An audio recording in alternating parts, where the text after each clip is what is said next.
Acabamos de despedir a Pau Urquijo, director de su primera película, de Rementari. Están con nosotros aquí Fernando Iglesias, Raquel Molina y José Martínez de Guereño, que se han quedado para este debate. Bueno, ¿qué os ha parecido un poco lo que nos ha contado Pau Urquijo sobre todo la situación actual, ¿no?, del cine y de la cultura? Hombre, ha sido muy interesante todo lo que ha dicho, porque desde luego tomas un poco conciencia de lo que supone grabar una peli, el trabajo que hay por detrás, incluso te enteras de cosas. Ha sido muy chulo, porque ha explicado cosas muy técnicas de cómo el día a día de un director de cine, ¿no? Cuando hablaba de cómo tenía que rehacer el guión en función de los tiempos y tal. Entonces me ha parecido muy interesante. Y luego, desde luego, está muy bien ver cómo gente joven con esa dedicación y esa vocación saca para adelante un proyecto con todos los reconocimientos que está teniendo, ¿no? Entonces, eso anima, la verdad. Pero sí es cierto, y él mismo decía que efectivamente el mundo de la cultura, al igual que otros, pero yo creo que en el caso de la cultura siempre ha sido como alguien que no se atreve a decir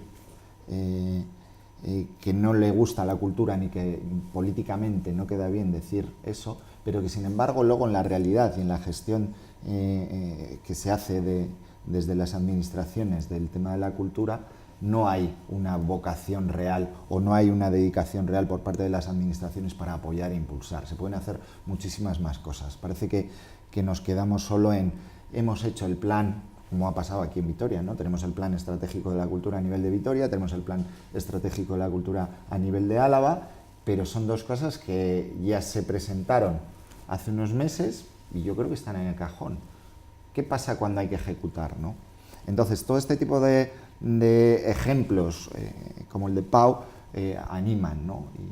Pero luego yo creo que se puede hacer bastante más de lo que se está haciendo desde las administraciones por apoyar, por impulsar, ¿no?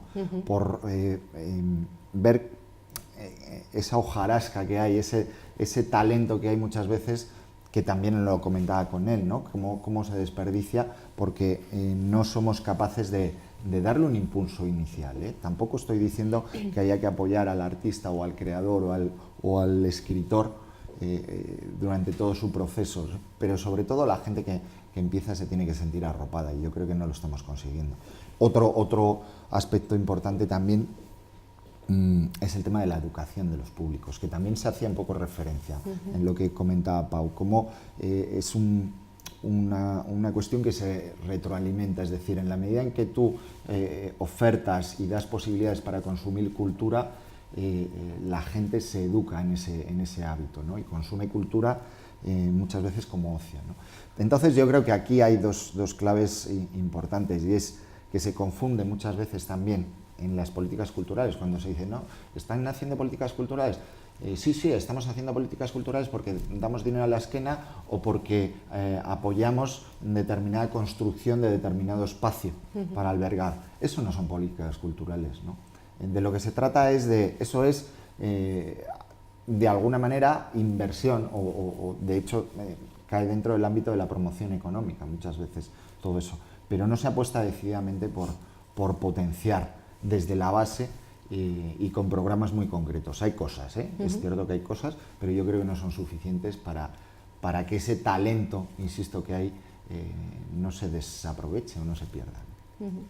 Yo creo que primero ha sido una oportunidad para todos, porque sí que es verdad que hemos aprendido los entresijos y bueno, podemos entender mejor, ¿no?, por qué un proyecto tarda tanto en salir adelante, el problema de la financiación que comentaba. Y bueno, sí que es verdad que las administraciones ayudan, yo creo que en la medida en lo que pueden, primero porque estos tipos de proyectos sí que son caros, ¿no?, de llevar a cabo, pero yo creo que también ayudan en la medida, como el público, ¿no? Quiero decir, lo primero que se recorta normalmente sí que es en cultura, pero a nivel administrativo y en el hogar, ¿no?, a pie. Porque, por ejemplo, se ve, ¿no?, los ciudadanos que cada vez vamos menos al cine, o a la hora de ir al teatro siempre nos están bombardeando con que va a bajar el IVA del teatro y nunca termina de bajar. Luego tenemos mucha oferta pirata en la que muchísima gente cae, ¿no? Pues tenemos internet al alcance de todos, tenemos el Top Manta, ¿no? Y entonces a la hora de consumir cultura, si podemos consumir, sin embargo, un cubata que nos cuesta 6 euros, igual pues lo pagamos 6 euros sin problemas, sin embargo un disco que nos cuesta 12, ¿no? O una película, una entrada que cuesta 7, nos lo pensamos. También yo creo que es cultural, ¿no? El tema de por qué no consumimos ese producto y consumimos otro que nos está haciendo incluso peor, ¿no? Y está siendo en consecuencia más caro. Pero sí que es verdad que, bueno, que hay que intentar ayudarles en la medida de lo posible, pues porque es cultura y hace muy bien a todos, ¿no? El cine, el teatro y cualquier tipo de espectáculo, ¿no? Y hay que apoyarles por eso. A mí realmente sí que me ha parecido muy interesante, sobre todo como bien comentaban los dos compañeros, ¿no? Que nos ha ilustrado muy bien cómo pues, las complicaciones que tienen a la hora de hacer un rodaje de este calibre, etcétera. Todo el trabajo que hay incluso por detrás, no en 7 semanas, sino en 7 años concretamente que ha estado trabajando. Es decir, que pues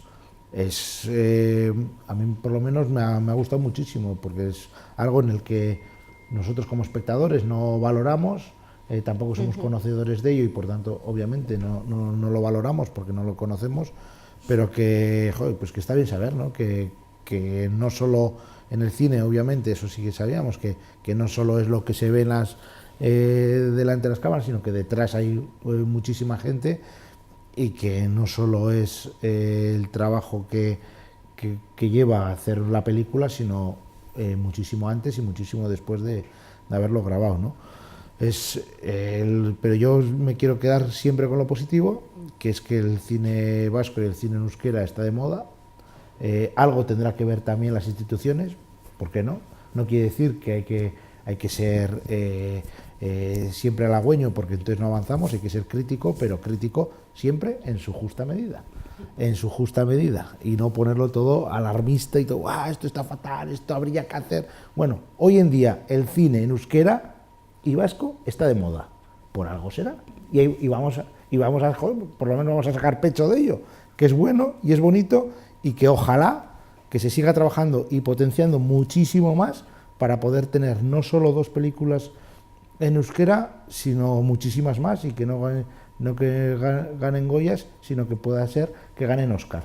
Pues sí, vamos a trabajar por ello, pero hay que ponerlo todo hay que valorarlo todo, y hay que estar de enhorabuena que tenemos 2 grandísimas películas en euskera a día de hoy, y es así. La verdad es que el trabajo que ha hecho es increíble, ¿no? De todo lo que nos ha contado. Centrándonos un poco en Gasteiz, ¿pensáis que somos consumidores aquí de cultura?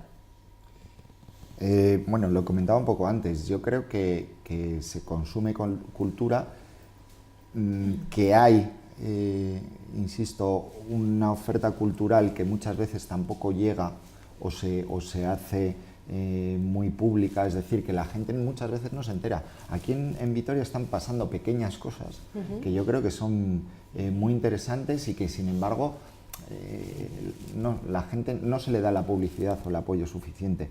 Por ejemplo, hay un proyecto muy interesante de temas de teatro que se llama 150 gramos, que se venía realizando en un antiguo mercado que había en la calle Gorbea, ¿no? O, por ejemplo, otro proyecto que está funcionando desde hace ya un par de años es la sala ZAS, en la Correría, si no me equivoco, ¿no? Y es un proyecto en el que artistas plásticos todos los jueves se exponen, ¿no? Desde que llegó la crisis en Vitoria, por ejemplo, salas de exposiciones han cerrado varias. Parecía que estaba todo como muy muerto. Empieza a haber pues cierto movimiento, pero hay que cuidarlo, desde luego hay que cuidarlo. Hace un par de años también salió la plataforma Mahaya, que es una plataforma que agrupa a 300 personas vinculadas al mundo de la cultura. Tenemos desde escritores, artistas plásticos, cineastas, gente del mundo del cómic, gestores culturales, etcétera. Gente del mundo del teatro, hay diferentes áreas, ¿no? La sociedad civil se ha organizado para apoyar la cultura. Yo creo que está a un nivel superior en cuanto a apoyo de la cultura de lo que desde las administraciones públicas se está haciendo. Que hasta ahora, insisto, aquí en Vitoria y en Álava, lo único que se está haciendo son planes, que por cierto es bastante curioso que se haga un plan estratégico de la cultura para Álava y otro para Vitoria, pero ninguno de ellos dos tenga en cuenta el uno y el otro, ¿no? Es como son dos mundos separados. ¿Qué pasa? Vitoria no está en Álava, no hay una coordinación en ese sentido. De hecho, se han contratado a dos entidades totalmente distintas. Una, efectivamente, es del entorno alavés, la que ha trabajado para el plan estratégico de la cultura de Álava, que conoce bastante bien la materia prima con la que tiene que trabajar, pero otra es una empresa que se ha contratado de Guipúzcoa, ¿no? Entonces, esos planes están ahí. A los políticos parece que muchas veces se les llena, no, es que tenemos el plan. El plan está muy bien, pero el plan no deja de ser un papel, ¿no? Y yo creo que hay acciones interesantes. Yo estuve echándole un vistazo el otro día. Ha sido un proceso participativo, hay cosas interesantes, pero hay que ejecutarlas, ¿no? Entonces, yo creo que hace falta una decisión que muchas veces tampoco pasa, incluso, como se viene diciendo, exclusivamente por el tema del presupuesto. Yo creo que la cultura tiene que haber una decisión claramente política. Ningún político va a decir, no, yo la cultura no la defiendo. Eso no queda bien. Pero en la realidad ocurre eso. Parece que es como algo secundario. Bueno, yo creo que la oferta cultural es muy amplia, que está ahí, que cada día hay algún evento, ya sea incluso desde teatro, cine o alguna actuación en directo en algún bar, ¿no? La Sala Baracha, que es un espacio sí, por ejemplo, también que sí, se hace teatro. Hay cositas. Hay mucho, hay mucho. Igual, bueno, pues muchas veces depende del tipo de espectáculo que sea, pues debido a la promoción llega más a un público o a otros, pero yo sí que creo que desde las instituciones también se potencian ciertos espectáculos, se impulsa a nuevos artistas o a los ya existentes, y yo creo, por ejemplo, en ese sentido, el Artium, por ejemplo, pues ha aumentado muchísimo las visitas, ¿no? Entonces, por algo será, como decías tú, ¿no? Y bueno, ¿que hay camino por hacer? Obviamente que hay camino por hacer, ¿no? Pero yo creo que afortunadamente la cultura nunca va a morir, la cultura tendrá pues sus momentos. Ahora sí que es verdad que está subiendo, pero yo creo que mientras todos queramos consumirla de alguna manera o de otra, pues estará ahí, ¿no? El programa cultural en Gasteiz realmente yo creo que es bastante completo. Muy mejorable, sí, o sea, completo digo en cantidad y en calidad también. Es verdad que el número de usuarios igual es donde merma, y el ciudadano de a pie le cuesta llegar pues a ir al teatro, a consumir cultura. Eso es verdad. Habiendo incluso proyectos, como bien comentabas, muy interesantes en este aspecto, ¿no? Por tanto, bueno, pues habrá que algo igual desde las instituciones se tendría que hacer para poder acercar al público ahí. Yo creo que sí que es. Yo creo que se debería hacer bastante más. Que con la crisis ha mermado ha perjudicado sobre todo un sector como el de la cultura, pues es evidente. Exposiciones de arte en Vitoria han cerrado muchísimos. Eso es así. No se vendían cuadros. Pero no solo eso, es decir, cines, salas de cine en Gasteiz, es verdad que de repente hubo un boom y había muchísimas, yo creo que incluso demasiadas, y ahora igual hay demasiadas pocas, pero tampoco se llenan, es decir, no tenemos muchos cines en Vitoria-Gasteiz a día de hoy y tampoco se llenan. Fíjate, han cerrado. Por ejemplo, la red de teatros que tenemos en Vitoria, hay un montón de teatros por prácticamente todos los centros cívicos, muy bien dotados de material, de equipos, etcétera, y no hay programación. O sea, no se hace nada, están mucho tiempo vacíos. Es que lo de mucho y poco es relativo. Y poco es relativo. Y se van haciendo pues cositas sueltas, ¿no? Por eso digo, a ver, lo que quiero decir es que parece que hay una apuesta mucho más por la infraestructura que acoge, o por el continente, que por el contenido. Y eso A ver, yo lo he experimentado desde hace mucho tiempo cuando me ha tocado trabajar en el entorno cultural y veías que, joder, con todo este material que hay, todavía se están planteando construir nuevos espacios para albergar o hacer inversiones en planteamientos de construcción, ¿no? Si tienes un montón de espacios... Ahora ¿cuáles son esos? La reforma del principal, pues lógico. Mira, en ese sentido, por ejemplo, tenemos ahora en verano el cine al aire libre, ¿cómo se llama el programa? No recuerdo ahora mismo, aquí en Vitoria y en Álava. O sea, no se trata de infraestructuras, sino todo lo contrario, se trata de promover películas en espacios al aire libre para hacerlo accesible, que esa es otra forma de fomentar y de promocionar. O sea, mucho más la clave. hay Apostar más por medidas. yo creo que es más apostar más por la programación que no pues por buscar un emplazamiento para el Gasteiz-Antxokia. No, pero al final se trata de que llegue la cultura a la población. Y unos problemas de la leche. No recuerdo el nombre, es pero... que el Gasteiz-Antxokia necesita una ubicación. Sí, ¿no? Y el proyecto para construir la ubicación, que era en el antiguo frontón del casco viejo, pues era bastante caro y se ha quedado ahí en el aire, más un concurso que hubo, etcétera, ¿no? Ahora mismo los arqueólogos están diciendo que ya no se puede construir ahí porque, bueno, yo creo que hay una serie de disparos dispersos en lo que a cultura se refiere, y cuando digo disparos digo como acciones, pequeños parches, pero no hay una coordinación, realmente no se está entendiendo lo que es hacer política cultural. El otro día, por ejemplo, estuvimos hablando a nivel de Euskadi, se reunió el Consejo Vasco de la Cultura. El Consejo Vasco de la Cultura en el 2004 apoyó el Plan Estratégico, el Plan Vasco de la Cultura. Desde el 2004 no se ha vuelto a hacer nada en ese tema. El Consejo Vasco de la Cultura continúa funcionando, pero como órgano absolutamente consultivo. Tiene una serie de directrices que parecen interesantes, pues como por ejemplo promocionar la presencia de la mujer en el contexto cultural, hacer un inventario y digitalización de libros y películas, etcétera, hacer también una apuesta decidida porque los artistas en general cobren un salario cuando están trabajando, que ese es otro de los grandes problemas que tenemos muchas veces. El propio Pau lo comentaba antes, ¿no? Cómo en los cortos la gente no cobra, o en determinados trabajos se supone que el artista, como lo hace por vocación, no cobra, ¿no? Todo ese tipo de iniciativas están escritas, están planteadas, pero sin embargo, insisto en lo de antes, y ahora estoy hablando ya a nivel de Euskadi, no se ejecutan. Han pasado 22 meses desde que se reunió el Consejo Vasco de la Cultura.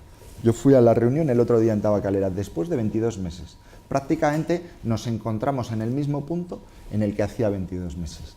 Yo creo, insisto, que no hay una voluntad política y una apuesta decidida. Y cuando se hace con pequeños parches y sin entender realmente lo que es la política cultural. Hombre, yo creo que el Departamento de Cultura está haciendo muchas cosas, pero bueno, volviendo a Álava, por ejemplo, la Diputación Alavesa, al margen de... Claro, la cultura es muy amplia y abarca muchos aspectos. Por ejemplo, también el tema del patrimonio, pues también se está invirtiendo en recuperar patrimonio, pues desde los dólmenes hasta espacios de Vitoria. La ley de patrimonio sale ahora, de todo, se está debatiendo en gobierno vasco.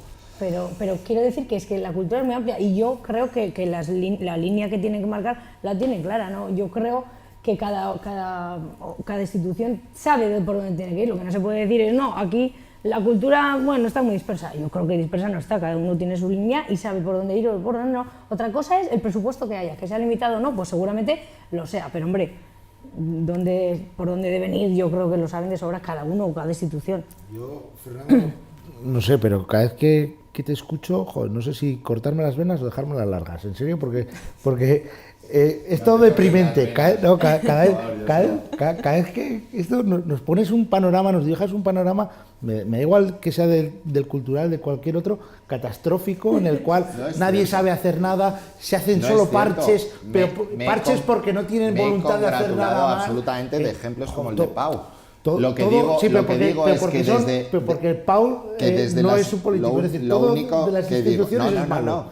Lo que digo es que desde las instituciones y en lo que concierne a políticas culturales no se está organizando bien, no se está ejecutando, porque nos quedamos siempre en eso, tenemos planes... Mira, pero claro, pero esa es tu opinión, claro, es que así podríamos estar... Traemos aquí a la opinión de la gente de Maaya, que son 300 agentes culturales de Álava, y te van a decir exactamente lo mismo. Claro, podríamos estar mucho tiempo hablando de esto, y como podríamos estar mucho tiempo hablando de esto, vamos a cambiar de tema, porque si no nos vamos a comer el tiempo. Hemos conocido los datos del Observatorio contra la Violencia Doméstica del Consejo General del Poder Judicial del pasado año, que señalan que las denuncias por violencia de género han aumentado en Álava y ya son casi 3 denuncias al día.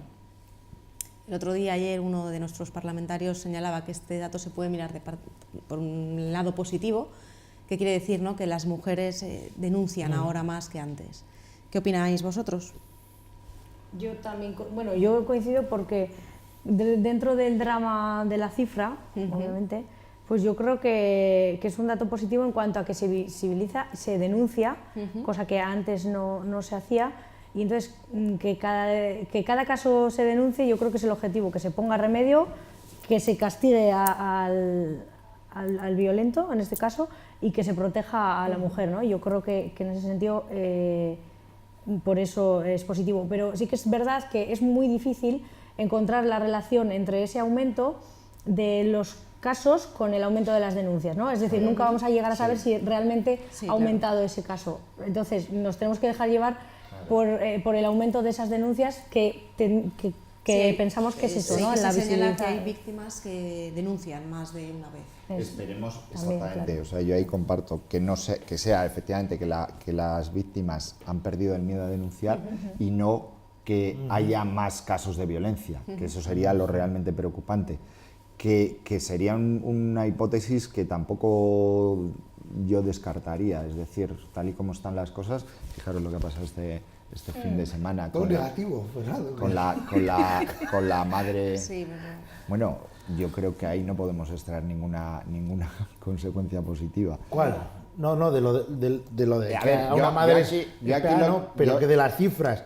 Que de las cifras hay 2 hipótesis y te vayas a la hipótesis más negativa, sí. No, a ver, yo te explico por qué. Y además, el caso por ejemplo, el caso este es realmente complejo, porque al final estamos viendo que más allá de lo que es la agresión física, en el caso de esta madre que ha salido, me parece, del hospital, psicológicamente, ¿cómo digieres que un hijo te haya agredido? Eso tiene que ser muy, muy duro. Muy duro. Y en ese sentido, vamos a ser constructivos. Yo ahí lo que creo que es muy importante es la participación de todo el mundo a la hora de denunciar, no solo de la persona agredida, sino en un momento determinado. Sí, ¿no? Sí, hay que saber que no es solamente los familiares o la propia persona la que puede denunciar, sino también cualquier vecino puede realizar una denuncia y esa denuncia... Si no me equivoco, de hecho los datos decían que aumentaba también el número de las denuncias interpuestas por los familiares, ¿no? ¿Por la propia víctima o por sus propios familiares? Sí. Que también eso es, que al final entre todos tenemos que ayudar, es decir, es normal también muchas veces que la víctima no quiera denunciar, porque se trata de o su pareja o su hijo, alguien cercano, y precisamente eso le cuesta asimilar, y claro, ¿cómo voy a denunciar a mi hijo, no? Entonces, pues los vecinos, cualquiera, ¿no? Que aunque nos creamos que es ajeno a nosotros, el hecho de que sepamos que hay un caso es que también nos concierne a nosotros denunciarlo. Sí, o sea, es cuestión de todos. Entonces, por eso también es importante que se aumente las denuncias en ese sentido. Y yo creo que hace 15 años una mujer agredida, pues, incluso ella misma pensaba que algo había hecho mal por ser agredida. Y ahora seguramente también. Y ahora habrá casos pero en eso sí que hemos avanzado, pero evidentemente a día de hoy seguro pero el que hay más de una mujer claro. que he hecho mal para que encima me agreda. No, perdona, el sometimiento es tanto que eso es que la víctima se siente culpable, efectivamente, y quien piensa que se lo merece, ¿cómo va a denunciar, no? O sea, para sacarla de ahí hay un paso, ¿no? Entonces, bueno, en eso poco a poco se va, incluso la sociedad está siendo bastante más consciente de que estos casos no son esporádicos, ni ni muchísimo menos, que incluso, pues eso, en Vitoria-Gasteiz son 3 al día y que puede ser nuestro vecino de arriba, de abajo, o algún familiar, o que Dios quiera que no, pero que es un problema que está ahí, que está al lado de nuestras casas y que entre todos y entre todas hay que buscarle una solución, ¿no? Así Y es. ahí veo el tema, aquí también pues se habla de, pues no sé, por supuesto la denuncia a los agresores siempre, ¿no? Para que sea ejemplarizante de alguna manera y que no haya impunidad en ese sentido. Pero yo creo que se debe trabajar también en, pues este chico me parece que tenía el de la madre, ¿cuántos años tenía? 25, 25. creo. O sea, con la gente joven, programas que vayan a educar a la gente joven cómo gestionar sus impulsos, sus sentimientos, etcétera, y de alguna manera sean capaces de identificar este tipo de situaciones, porque uno a veces tiene la sensación de que esta gente es incapaz de empatizar o entender eso, ¿no? Y yo creo que desde contextos educativos o pedagógicos se puede trabajar mucho también en la prevención de esto, ¿no? Y creo que debe de ser Hay una un punta de programa lanza. que en Vitoria-Gasteiz, fue pionero a nivel estatal, que lo puso Cuerda, que es un programa en el cual la ciudadanía no es consciente de que existe, y eso es bueno, porque si no querría decir que están haciendo mal su trabajo, que son los educadores de calle, en los cuales ver los resultados de este tipo de trabajos es complicado, porque sabemos el trabajo que hacen y que niños que podían que están en exclusión social podrían estar delinquiendo, etcétera, los están yendo por el buen camino. Claro, no sabemos qué hubiera ocurrido si no estaría este programa. Entonces, bueno, es complicado valorarlo en su justa medida, pero es un programa súper necesario, es un programa que no está valorado por la sociedad, ni tan siquiera es conocedor de ella, y es un programa en el cual yo, vamos, cada vez que les veo me quito el sombrero, porque son unos profesionales como la copa de un pino. Entonces, bueno, pues ¿hay programas? Pues los hay. ¿Se está trabajando? Pues se está trabajando. Obviamente no se llega al 100%, obviamente no quiere decir que con eso esté solucionado, ni muchísimo menos, pero a ver los hilos y se está trabajando. Hombre, yo creo que la base es la unión entre esos programas, el hogar, la educación, todos en educar en respeto, sobre todo, porque hay un problema, pues eso, ¿no? Decías tú, los impulsos, claro, los impulsos todos los controlamos al final, ¿no? O tenemos que hacerlo. Estos casos no, pero efectivamente, pero porque, bueno, pues porque no están educados en el respeto o se creen superiores a las mujeres. Y entonces eso es donde hay que llegar también, ¿no? Porque de nada sirve que en el hogar te estén enseñando una cosa y la cuadrilla otra, o en clase otra, ¿no?